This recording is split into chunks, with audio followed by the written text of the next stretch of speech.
Salsabila berdiri tepat di depan pintu, menatapku dengan senyum sinis yang menusuk. Suaranya tajam ketika ia berkata, "Kamu cuma pembantu yang numpang hidup di sini." Kalimat itu seperti ledakan di ruang tamu, membuat udara menjadi beku seketika. Jantungku berdegup kencang. Dada terasa sesak. Aku tersudut, disaksikan oleh keluarga suami dan tamu yang hadir. Wajahku langsung memerah, panas rasa malu membara, tapi aku menahan agar air mata tidak jatuh. Semua mata tertuju padaku. Ada bisik-bisik kecil di sudut ruangan, tapi suaraku tercekat. Aku merasa terinjak, seperti debu yang tidak berarti. Tubuhku gemetar, tapi aku tidak mau terlihat lemah di depan mereka. Aku menegakkan punggung, menahan amarah yang hampir meledak. Salsabila melangkah lebih dekat, tatapannya menyala penuh penghinaan, seakan ingin menjatuhkan harga diriku. Farhan berdiri di sudut, diam dan menundukkan kepala. Tatapan kosongnya menusuk hatiku lebih dalam. Aku bertanya-tanya, apakah dia setuju dengan kata-kata adik iparku? Dulu ia selalu membelaku, tapi kini ia seperti asing. Jarak antara kami terasa semakin jauh, dingin yang menusuk tanpa kata. Rasa sakit ini bukan hanya karena hinaan Salsabila, tapi karena suamiku mulai berubah. Aku berusaha menahan air mata, menarik napas dalam-dalam. Hati ini seperti terbakar, namun aku harus tetap berdiri. Ini bukan hanya soal aku, tapi juga harga diriku dan masa depan yang harus aku perjuangkan. Aku tahu, kalau aku mundur sekarang, aku akan kalah. Tapi kalau aku melawan, aku harus siap menerima segala konsekuensi. Suasana menjadi semakin tegang. Salsabila tidak berhenti. Ia mulai membicarakan latar belakangku dengan nada mengejek di depan semua orang. Dia cuma pembantu. Mana pantas duduk di sini, katanya. Kata-katanya seperti duri yang menusuk kulit. Tapi aku tidak membalas. Aku tahu kalau membalas akan membuatku terlihat lemah. Farhan akhirnya angkat suara, tapi suaranya pelan dan tidak yakin. Salsabila, jangan seperti itu. Tapi perkataannya tidak punya kekuatan. Aku tahu ia bingung, terjebak di antara keluarganya dan aku. Aku bisa melihat kebingungan di matanya, tapi juga ada ketidakpastian yang membuatku takut. Salsabila tersenyum sinis melihat reaksi Farhan. Ia semakin percaya diri dan terus menekan.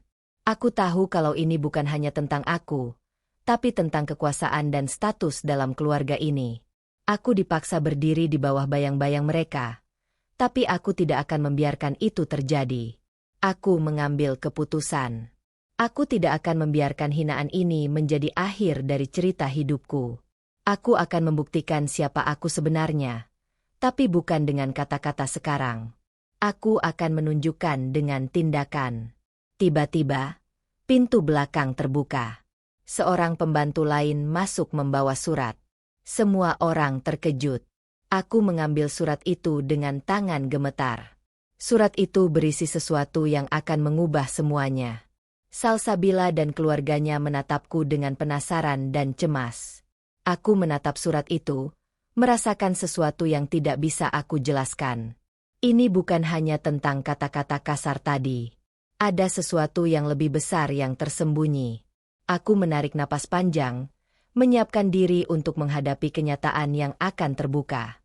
Apakah suamiku benar-benar sejahat yang kukira? Apakah ada rahasia yang selama ini disembunyikan? Mata semua orang tertuju padaku. Aku merasa berat, tapi juga ada rasa lega yang aneh. Ini mungkin saatnya untuk melawan dan mengubah semuanya. Aku membuka surat itu perlahan, dan kata-kata pertama yang kulihat membuat darahku membeku. Bisikan itu menyelinap ke telingaku seperti racun.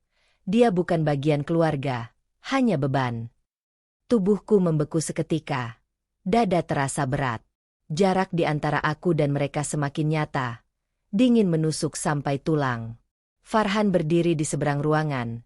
Matanya menghindar saat aku menatapnya. Ia menghela napas panjang. Wajahnya berubah, ragu dan bingung. Suaranya bergetar saat mencoba bicara, tapi akhirnya ia diam, membiarkan jarak itu tumbuh. Aku merasa kehilangan pria yang dulu jadi sandaranku. Suasana di rumah berubah drastis. Tawa yang dulu hangat kini jadi bisik-bisik tajam. Mereka mulai menghindariku. Bahkan yang dulu ramah jadi dingin tanpa alasan. Aku berdiri sendiri di tengah lautan wajah yang memandang dengan sinis. Beban yang dulu tak pernah kutahu kini menjadi nyata dan tak terelakkan.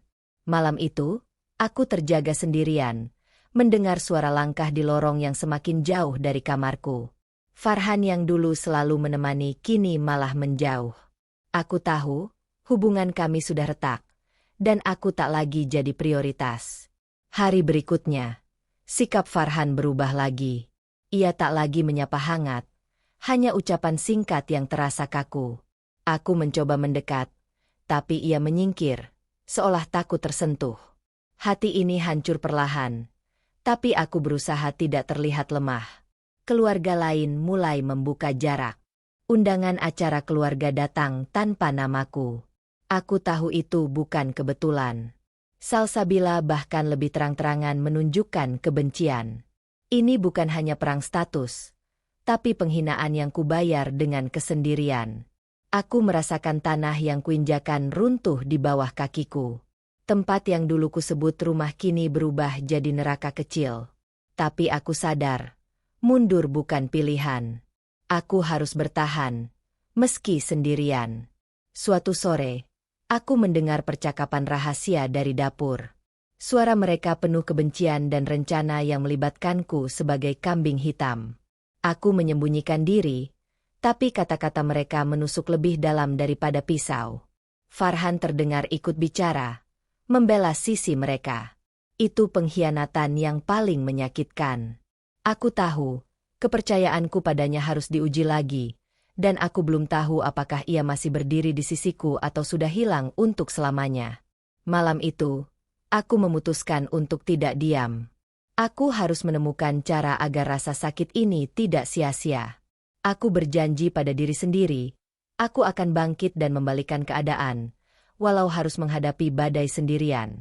Tapi langkah pertama yang harus kuambil adalah mengungkap apa yang sebenarnya tersembunyi di balik senyum palsu dan kata-kata tajam mereka. Aku tahu, ada rahasia besar yang bisa mengubah semuanya. Kegelisahan menggantung berat, tapi ada secercah harapan. Aku harus mencari kebenaran, walau itu berarti mengorbankan semuanya. Apa yang akan kutemukan di balik tirai kebohongan ini? Pintu kamarku terbuka perlahan. Suara langkah kaki mendekat. Aku menahan napas, bersiap menghadapi apapun yang akan terjadi selanjutnya. Aku bangun pagi-pagi, langsung membersihkan rumah tanpa jeda. Keringat membasahi dahi, tapi hinaan itu terus berdengung di kepala. Suara Salsabila yang merendahkan semakin sering kudengar, seperti racun yang meresap. Di hadapan tamu, ia tertawa sinis sambil menunjukku. Lihat dia. Kerja keras tapi tetap saja pembantu. Suaranya menggema di ruang tamu, membuat semua mata tertuju padaku. Aku menahan amarah dan malu, berusaha tetap tenang. Semakin aku berusaha, semakin besar tekanan yang datang. Orang-orang yang dulu ramah kini acuh tak acuh, bahkan menghindar saat aku lewat. Aku jadi bayang-bayang di rumah yang dulu kusebut tempatku. Malam itu, aku menangis dalam diam di kamar kecil. Luka di hati makin dalam. Tapi aku tahu aku harus kuat. Aku memutuskan untuk membuktikan siapa aku sebenarnya. Bukan dengan kata-kata, tapi dengan hasil nyata. Pagi berikutnya, aku menerima tugas berat yang biasanya dihindari oleh pembantu lain. Aku kerjakan tanpa keluhan, meski lelah sampai hampir roboh. Tapi Salsabila kembali datang, memamerkan hinaannya di depan tamu yang baru datang. Dia cuma pembantu, jangan berharap lebih, katanya dingin, membuat suasana jadi tegang. Aku merasakan tatapan iba sekaligus jijik dari orang-orang sekitar. Namun, aku tidak mundur. Suatu hari, aku menemukan Farhan berdiskusi serius dengan keluarga, membicarakan masalah rumah tangga kami tanpa mengajakku. Jantungku tercekat. Aku merasa semakin jauh dari pria yang pernah kucintai. Ketika aku mencoba berbicara dengannya, ia menutup pintu di wajahku. Kecewa dan terluka bercampur jadi satu.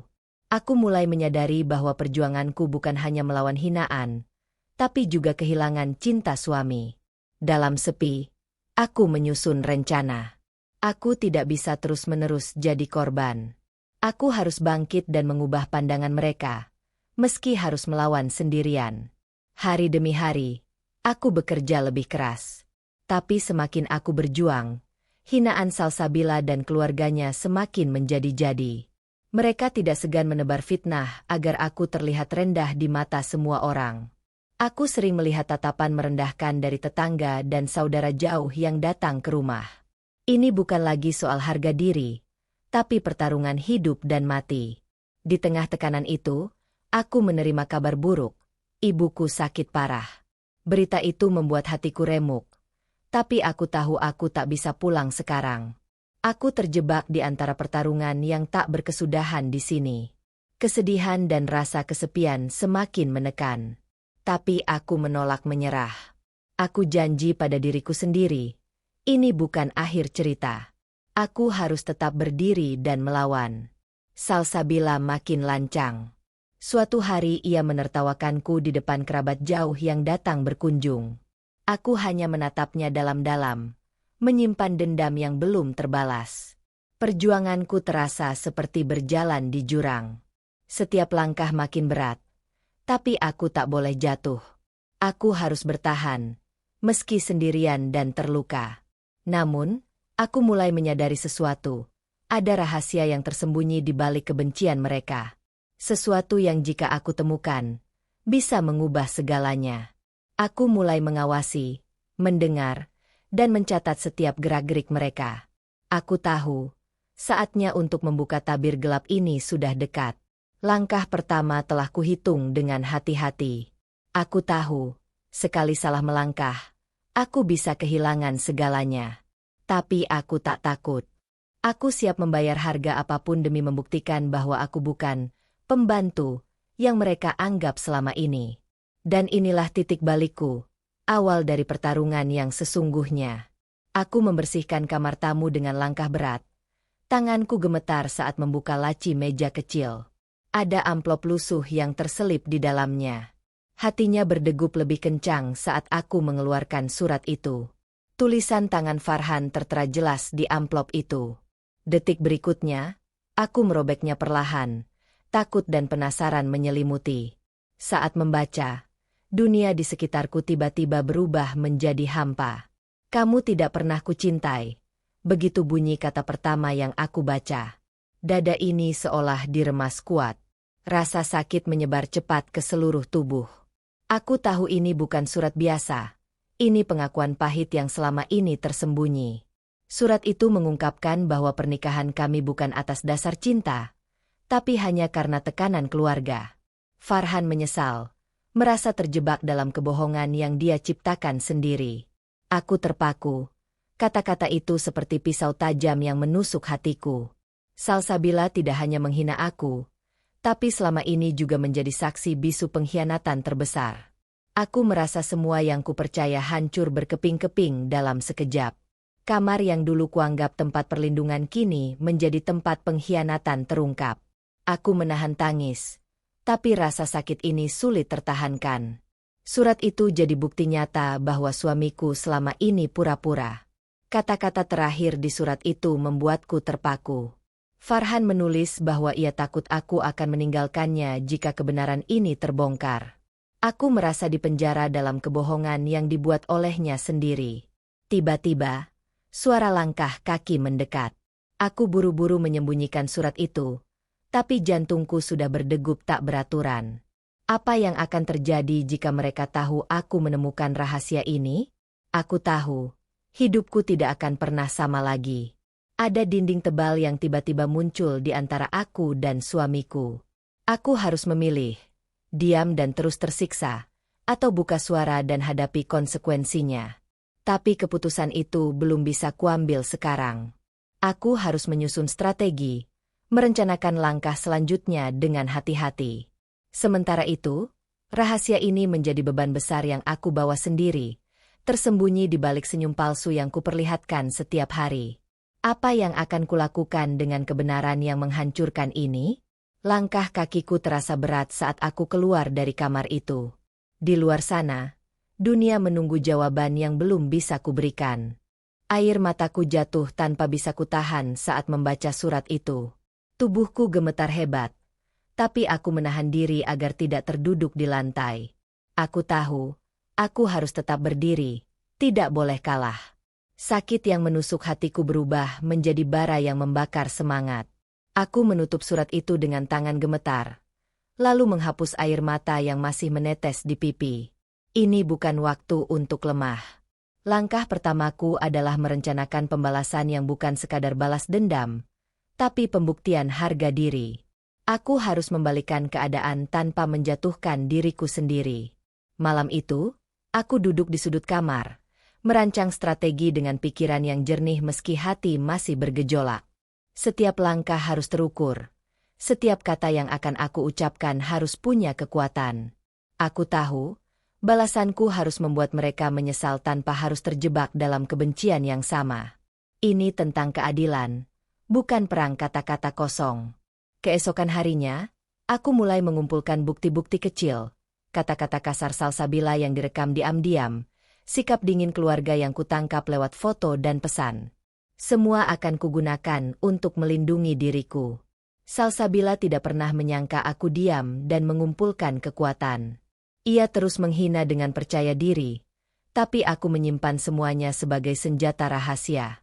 Farhan yang mulai menjauh semakin memperkuat tekadku. Aku tidak mau jatuh karena kehilangan cinta yang palsu. Aku harus berdiri sendiri, lebih kuat dari sebelumnya. Setiap kali Salsabila menghinaku di depan tamu, aku hanya tersenyum dingin, menyembunyikan kemarahan yang kutahan rapat. Aku tahu, saatnya membalas akan tiba. Di balik senyum itu, ada api yang membara. Aku tidak akan biarkan mereka terus mempermainkanku. Aku siap membalikkan keadaan. Namun, aku harus berhati-hati. Satu langkah salah bisa menghancurkan segalanya. Aku berjanji akan melakukan ini dengan kepala dingin, hati kuat, dan keberanian penuh. Hari demi hari, aku berlatih mengendalikan diri, menahan amarah demi tujuan yang lebih besar. Ini bukan sekadar balas dendam, tapi pembuktian bahwa aku punya harga diri. Semua rencana ini kugenggam erat di dalam hati. Aku tahu, ini adalah saat yang menentukan. Apa yang akan terjadi jika aku berhasil mengungkap semua kebohongan dan mempermalukan mereka? Aku menarik napas panjang, menatap cermin dengan mata yang kini penuh tekad. Masa depanku belum ditulis, tapi aku yakin satu hal, aku tidak akan lagi menjadi korban. Hari Lebaran tiba dengan udara yang penuh ketegangan. Aku mengeluarkan ponsel dari tas, memutar rekaman suara Salsabila yang selama ini aku simpan diam-diam. Suaranya jelas terdengar, menghina dan menghasut keluarga agar menolakku. Suasana berubah drastis. Wajah-wajah yang tadinya ramah tiba-tiba penuh keheranan dan kemarahan. Aku menatap mereka satu persatu, merasa ada kekuatan baru mengalir dalam diriku. Farhan yang selama ini diam dan menjauh, tiba-tiba menatapku dengan mata penuh penyesalan. Raut wajahnya berubah. Malu dan bersalah menyelimuti setiap gerak tubuhnya. Aku tahu, ia menyadari kesalahannya. Salsabila terdiam kaku, wajahnya memerah karena malu. Ia mencoba membela diri, tapi suaranya melemah, tak ada yang mendengarkannya. Semua mata tertuju padanya, penuh rasa jijik dan kecewa. Keluarga lain yang selama ini ikut menghinaku mulai berdiri di sisiku. Mereka menyadari kebenaran yang selama ini tersembunyi. Aku tidak lagi sendiri, tapi didukung oleh mereka yang tulus.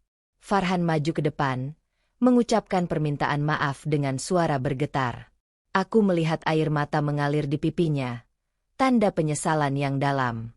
Namun, aku tahu ini belum cukup untuk menghapus semua luka. Salsabila dipanggil satu persatu untuk menghadapi tuduhan. Semua bukti dihadapkan padanya tanpa ampun. Ia tak punya tempat untuk bersembunyi lagi. Aku merasakan beban berat yang selama ini kuangkat mulai terlepas. Namun, aku juga tahu, proses ini belum selesai. Aku harus tetap waspada dan kuat. Orang-orang mulai membicarakan kejadian ini dengan penuh kekagetan dan simpati. Aku menjadi pusat perhatian yang dulu kuhindari, tapi kali ini aku merasa bangga. Tiba-tiba, suara Farhan terdengar tegas, menyatakan akan memperbaiki kesalahannya dan berusaha menjadi suami yang lebih baik. Aku menatapnya, ragu tapi ada secercah harapan. Namun, aku tidak mau terlalu cepat percaya. Luka yang dalam butuh waktu untuk sembuh. Aku harus melihat tindakan nyata, bukan hanya kata-kata. Salsabila meninggalkan ruangan dengan kepala tertunduk, dipenuhi rasa malu dan kehancuran. Karma datang tepat waktu, dan aku menikmati momen itu dalam diam. Aku menarik napas dalam, merasakan kekuatan yang baru saja aku raih. Ini bukan akhir, tapi awal dari hidup baru yang lebih bermartabat. Apa yang akan kulakukan selanjutnya? Aku tahu, aku harus tetap kuat dan bijak, menghadapi masa depan dengan kepala tegak. Langkahku keluar dari ruangan terasa lebih ringan. Dunia ini milikku untuk diperjuangkan, dan aku tidak akan menyerah lagi. Farhan mengemas barangnya tanpa sepatah kata. Pintu depan tertutup pelan di belakangnya, meninggalkanku dalam keheningan yang tak pernah kurasakan sebelumnya. Jantungku seperti terhenti sesaat, tapi anehnya, ada rasa lega yang perlahan merayap masuk.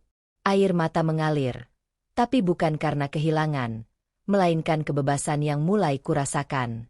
Bebas dari kebohongan, dari penghinaan, dari segala beban yang mengekang jiwa. Aku menarik napas dalam, menghirup udara baru yang segar. Rumah yang dulu terasa seperti penjara kini jadi saksi kebangkitan. Aku berdiri tegak di tengah ruang tamu, merasakan kekuatan yang belum pernah kumiliki sebelumnya. Aku bukan lagi bayang-bayang, tapi perempuan yang punya harga diri dan martabat. Keputusan untuk membangun hidup baru bukan hal mudah. Aku harus memulai dari nol, tanpa bantuan suami yang meninggalkanku di saat terburuk. Tapi aku siap. Siap menjalani hari-hari dengan nama dan harga diri sendiri, tanpa tergantung pada siapapun. Salsabila dan keluarganya mulai merasakan efek dari karma yang mereka tabur. Bisikan-bisikan penyesalan dan rasa malu menyelimuti mereka di balik dinding-dinding rumah itu. Aku mendengar kabar tentang kehancuran hubungan mereka, yang dulu kukira tak tergoyahkan. Aku memilih untuk tidak membalas dengan kebencian. Aku membiarkan waktu dan tindakan mereka yang berbicara. Bahwa karma datang lebih cepat daripada yang mereka sangka, dan keadilan akhirnya berdiri di pihak yang benar. Setiap pagi aku bangun dengan semangat baru, menatap cermin dengan senyum yang tulus. Kebahagiaan sejati bukan berasal dari orang lain, tapi dari penerimaan dan cinta pada diri sendiri. Aku mulai merintis karir kecil yang dulu hanya jadi mimpi. Perlahan, usaha itu berkembang, membuka pintu kesempatan yang selama ini tertutup. Aku menemukan kekuatan dalam kemandirian dan kerja keras. Farhan mungkin telah pergi, tapi aku tidak merasa kehilangan. Aku justru menemukan bagian diriku yang selama ini tersembunyi di balik bayang-bayang cinta palsu. Salsabila yang dulu menusuk hatiku dengan kata-katanya kini hanya tinggal kenangan pahit. Mereka menderita dalam penyesalan, sementara aku tumbuh dengan kebahagiaan dan kedamaian. Aku belajar bahwa jatuh dan terluka bukan akhir dari segalanya. Justru itu adalah awal dari kekuatan dan perubahan sejati. Hari ini, aku bebas. Bebas dari masa lalu yang menyakitkan, dan siap melangkah ke masa depan yang penuh harapan. Aku mengangkat kepala, menatap langit yang cerah di luar jendela.